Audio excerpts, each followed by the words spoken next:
ही सुरुवातीला ही मस्जिद नव्हतीच. हे मुस्लिमांसाठी आरक्षित असलेलं कब्रस्तान होतं. त्या कब्रस्तानवर इथले गावचे पोलीस पाटील रफिक अलुम्या शेख यांनी अतिक्रमण करून तिचं मशिदीत रूपांतर केलं होतं आणि ह्या गावच्या ग्रामपंचायतचा मालमत्ता क्रमांक 1549 हे मुस्लिमांसाठी आरक्षित असलेलं क्षेत्र कब्रस्तान म्हणून दाखलं होतं. त्या कब्रस्तानच्या ऐवजी ह्याने तिथे मस्जिद उभारून गोरखधंदे चालू केले होते. अफू गांजा वगैरे विक्री चालू केली होती मोठ्या प्रमाणामध्ये. त्याच्या ट्रस्टच्या माध्यमातून त्यांची जी ट्रस्ट आहे वी केअर फाउंडेशन, त्या वी केअर फाउंडेशनच्या वतीनं त्यांनी मोठ्या प्रमाणामध्ये फंड जमा केलेला होता आणि इलिगल धंदे ते चालू होते. त्याच्यामुळे आमचा विरोध कुठल्याही प्रकार जातीला धर्माला किंवा नाहीये. आमचा विरोध फक्त इलिगल स्ट्रक्चरला होता. त्याच्या अनुषंगाने आम्ही हायकोर्टमध्ये रिट पिटिशन दाखल केली होती आणि ते पिटिशनच्या आधारे सिडको आणि पोलीस प्रशासनाने ती मस्जिद तोडली. मी पोलिसांचं आणि सिडको प्रशासनाचं आपल्या चॅनलच्या माध्यमातून मनापासून अभिनंदन करेन. बाई, आपण काही दिवसापूर्वी पोलीस स्टेशनच्या माध्यमातून देखील कुठले त्यावरती काय अर्ज केलेले आहेत, नेमके कुठले काय अर्ज आहेत, काय सांगता तुम्ही? मी ह्या निमित्तानं 19 तारखेला 19 मेला सन्माननीय पोलीस उपायुक्त अमित काळे साहेबांकडे अर्ज केलाय की ह्या शफिक अलुम्या शेखनी ग्रामपंचायतची मालमत्ता असलेली 1549 नंबरची प्रॉपर्टी याच्यामध्ये त्यांनी स्वतःचं नाव भोगवटाधार म्हणून वी केअर फंड म्हणून टाकलेलं आहे आणि हा लँड घ्यायचा प्रकार आहे. ग्रामपंचायत व्हायची प्रॉपर्टी शफिक अलुम्या शेखनी त्याच्या बापाची प्रॉपर्टी असल्यासारखं भासून हे हडपण्याचा प्रयत्न केला आहे. त्याच्यामुळे हे हाणून करण्यासाठी आणि त्याच्यावर कारवाई करण्यासाठी आम्ही हे पत्र आदरणीय पोलीस उपायुक्त अमित काळे साहेब यांनी दिलेलं आहे आणि त्या निमित्तानं त्यांनी योग्य ती कारवाई करावी असं आमचं म्हणणं आहे. पोलीस प्रशासनानं काय आश्वासन केलं? पोलीस प्रशासनाने आम्ही अर्ज दिलेत.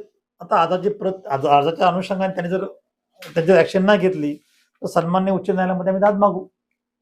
बाई, आणखी तुम्ही तक्रार दाखल करण्यात आली आहे की जे पंचायत पोलीस पाटील आहेत ते एक सरकारी अधिकारी आहेत, सरकारी पदाधिकारी आहेत. पदाधिकारी असताना देखील काही माध्यमांमध्ये किंवा त्यांनी कुठल्या कंपनीमध्ये देखील काम करतात असं देखील तुम्ही अर्ज दिलेले आहे. नेमकं काय खुलासा आहे त्याचा? शफिक अलुम्या शेख हे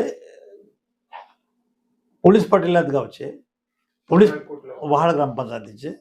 समजलं का? हे पोलीस पाटील असून सुद्धा पोलीस पाटलांना शासनातर्फे एक ठराविक मानधन दिलं जातं आणि ज्यावेळी हे लोक पोलीस पाटील याची कार्यभार स्वीकारतात, पदभार स्वीकारतात, त्यावेळी त्यांना त्यांच्याकडनं शासनातर्फे लिहून घेतलं जातं की मी कुठल्याही प्रकारची नोकरी सार्वजनिक किंवा गव्हर्नमेंट मी नोकरी करत नाही.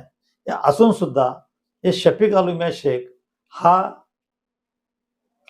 विजय शिर्के कन्स्ट्रक्शन टेक्नॉलॉजीमध्ये काम करतोय गेली कित्येक वर्ष आणि म्हणून आमचा डीसीपी साहेबांना आम्ही पत्र दिलंय की याच्यावर शासनाची फसवणूक केल्याप्रकरणी गुन्हा दाखल करून यात अटक करावी आणि शासनाचे घेतलेले यांनी मानधन घेतलेले मानधन याच्याकडून व्याजासहित सरकार जमा करावेत अशी आमची मागणी. तुम्हीच आता उल्लेख केला की कित्येक दिवसापासून काम करत आहे.